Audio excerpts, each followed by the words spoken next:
7:58 de la mañana, estamos en vivo. Esto es Buenos Días por BPI TV. Y luego de la liberación de los 7 estadounidenses tras las negociaciones con la administración de Nicolás Maduro, pues aún queda en la población la expectativa de la situación actual de más de 300 presos políticos en el país. Para hablar de este tema, hemos invitado el día de hoy al abogado, especialista en Derecho Penal, profesor universitario y además defensor de los derechos humanos, Joel García. Muy buenos días y gracias por acompañarnos. Muy buenos días a toda tu gran audiencia, gracias por este contacto y estar pendiente de nuestro país, las situaciones que pasan todos los días acá. Así es, señor Joel. Quisiera que nos hablara un poco acerca de cuál es la expectativa que se tiene tras la liberación de estos 7 ciudadanos estadounidenses detenidos. Se crea la sensación de que los presos políticos en Venezuela son utilizados como fichas de canje. Me gustaría conocer su análisis. Sí, bueno, las expectativas son muy pocas. Lo que sí es cierto y está demostrado que en Venezuela el Poder Judicial no es quien decide sobre la suerte de la libertad o no de los presos políticos. Vemos con claridad que es el Poder Ejecutivo quien decide cuándo sale, cuándo entra una persona a prisión.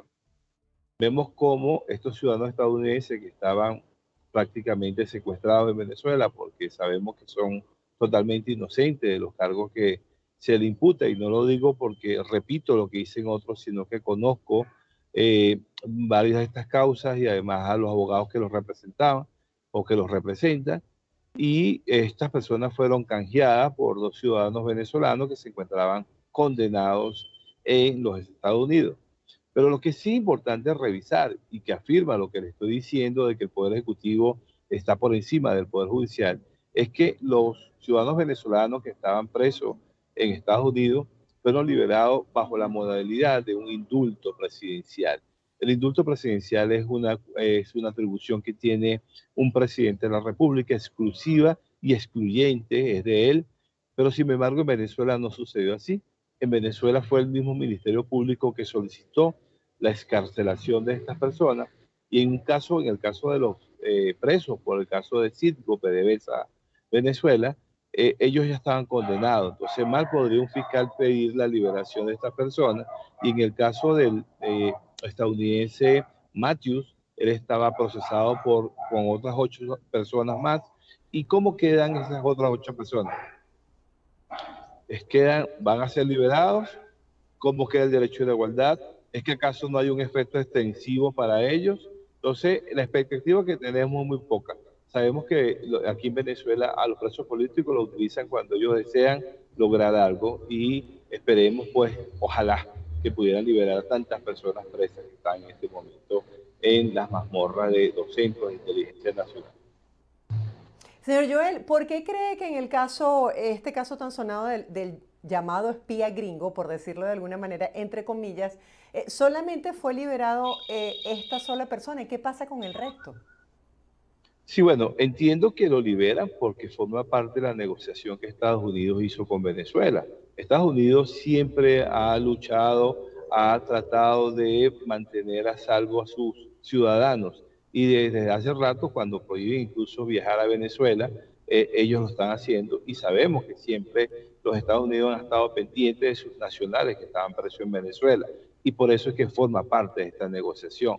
Pero el problema es aguas adentro. O sea, que no cuidan ni siquiera la forma, porque si usted va a liberar a este ciudadano, no bajo la figura de un indulto, porque el indulto sí es personal, sino bajo una medida cautelar sustitutiva en libertad, es decir, que todos los demás procesados junto a Matthews están en iguales condiciones.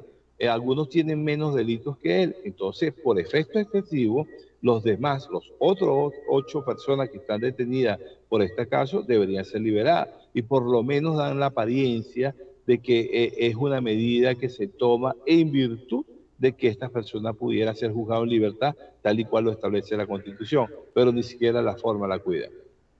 Señor Joel, me gustaría que nos hablara un poco y compartiera con la audiencia cuál es la situación actual que están viviendo los aproximadamente 300 presos políticos en Venezuela. ¿Cuál es la realidad de ellos? Fíjense que el departamento, o mejor dicho, La Organización de las Naciones Unidas, a través del Consejo de Derechos Humanos, ha emitido varios informes. Así también lo hizo la Misión de Determinación de Hechos para Venezuela en recientes informes, donde ha manifestado que hay razones suficientes para creer que en Venezuela se cometen crímenes de lesa humanidad. También ha dicho de que en Venezuela el sistema de justicia o el poder judicial no es independiente, no es autónomo. Y en el último acaba de decir de que Venezuela se tortura, se maltrata y hay casas clandestinas para mantener privado de libertad a las personas.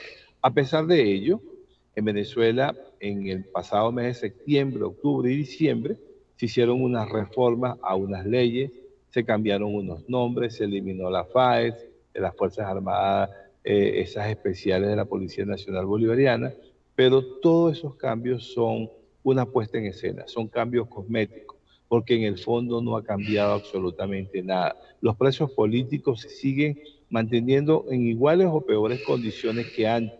No ha cambiado nada. Esos cambios son para hacer ver a la comunidad internacional de que Venezuela tiene intenciones serias de cambiar esta situación, pero eso no es así. La Corte Penal Internacional tarde o temprano se tendrá que percatar de que Venezuela no tiene interés en resolver estos problemas y van a tener que actuar ellos bajo el principio de complementariedad. ¿Qué ha pasado con las personas que tienen ya boleta de excarcelación desde hace bastante tiempo y aún permanecen tras las rejas? Son varios los ciudadanos que tienen boleta de excarcelación y, sin embargo, las autoridades del servicio penitenciario, los directores de esos centros de reclusión, no les permiten salir. Igualmente en las direcciones de inteligencia y contrainteligencia nacional. Yo particularmente he ejercido acciones de amparo de habeas corpus por estos ciudadanos, por varios ciudadanos de ellos, y los jueces se limitan a solicitar información, pero esas informaciones nunca son respondidas y los jueces te dicen, mira, hasta aquí puedo llegar porque no puedo cambiar la libertad de tu defendido por mi libertad. Esa es la situación real de Venezuela. Esos presos están allí hasta que alguien decida que puedan salir. ¿Qué ha pasado con casos emblemáticos como por ejemplo el del reportero gráfico Carlos de Biais? ¿Qué ha pasado con Roland Carreño? ¿Qué información tienen sobre estos casos emblemáticos? Con relación al de Carlos de Biais, yo conjuntamente con el Observatorio Venezolano de Prisiones ejercimos una acción de amparo por esa privación ilegítima de la libertad. El tribunal se pronunció y declaró con lugar el habeas corpus que introdujimos. Sin embargo, el director del centro penitenciario del Rodeo 2, donde se encuentra, no le ha dado la libertad. Dice que está esperando instrucciones de su ministra. En el caso de Roland Carreño, estamos en fase de juicio. El pasado día lunes tuvimos una audiencia. Este próximo lunes tenemos la continuación y ese juicio está próximo a terminar. El 26 de octubre del presente año, Roland Carreño cumple 2 años preso, siendo inocente. Ellos lo saben que Roland Carreño es inocente porque cada vez que va un experto, un funcionario a declarar en juicio, el juez se tiene que percatar de que esto es una burda mentira, de que Roland Carreño es un terrorista. ¿Y qué ha pasado con el caso de Juan Requesens? Con el caso Juan Requesén, sabemos que fue condenado el pasado 4 de agosto, en horas de la madrugada, a sufrir la condena de 8 años por el delito de conspiración. Hoy precisamente estamos cumpliendo 2 meses desde esa sentencia y todavía la defensa no tiene en sus manos la sentencia. Es decir, lo que tuvimos fue los pronunciamientos orales de la juez, pero todavía no tenemos la sentencia en mano para poder ejercer las impugnaciones, los recursos que nos corresponde, el recurso de apelación y si la Corte ratificara el recurso de casación.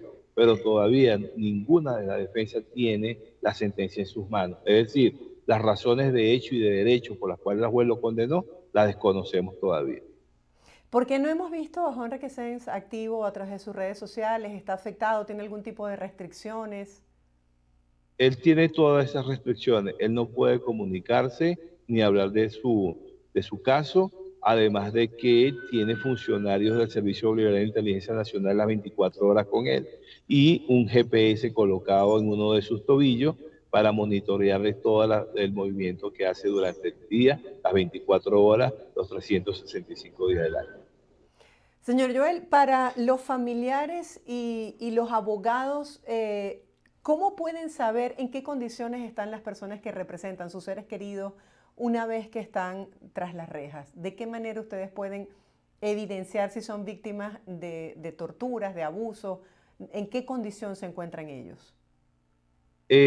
Las personas o los familiares de las víctimas de estos tratos crueles, inhumanos, degradantes, de tortura, se pueden percatar de ello una vez que puedan acceder. Generalmente eso sucede 60 o 70 días después de su reclusión. Después de eso, ya tienen un régimen de visita que lo pueden hacer o mensualmente o semanalmente, dependiendo, y es donde constatan, porque muchos de ellos incluso prefieren callar para no hacer sufrir a sus familiares, de decir cómo han sido tratados. Pero nosotros, quienes ejercemos el derecho en esas salas de audiencia, que hablamos con ellos, sabemos que son víctimas de tortura, es una política ya de Estado, la tortura. Sabemos que en los casos de naturaleza política lo primero que hacen es la desaparición forzada, y después de ello viene una serie de maltratos para inculparlo o buscar sacarle a la fuerza cualquier tipo de confesión. Vemos cómo lo exhiben por los medios de comunicación. Videos, por cierto, nunca forman parte del expediente porque saben que una confesión arrancada de esa manera es totalmente ilegal. Estos son como los casos más emblemáticos, ¿no? Pero hay 300 presos venezolanos. ¿Qué pasa con la gente anónima que nadie los conoce? ¿Quién los apoya? ¿Quién les brinda la asesoría en este proceso? En Venezuela hay mucho miedo. En Venezuela sabemos que por lo que yo estoy diciendo, me pudieran perseguir en este mismo momento. Hay muchas personas que están detenidas, pero por temor, sus familiares prefieren no denunciar ni decir nada, ni ante el Consejo de Derechos Humanos, ni ante la Misión de Determinación de Hechos, y están resignados, pues, a esperar que a su familiar le pudieran dar la libertad. Por eso es que hay muchas voces calladas y nosotros podemos levantar las voces en aquellas personas que de alguna manera representamos o que nos autorizan a hablar por ello.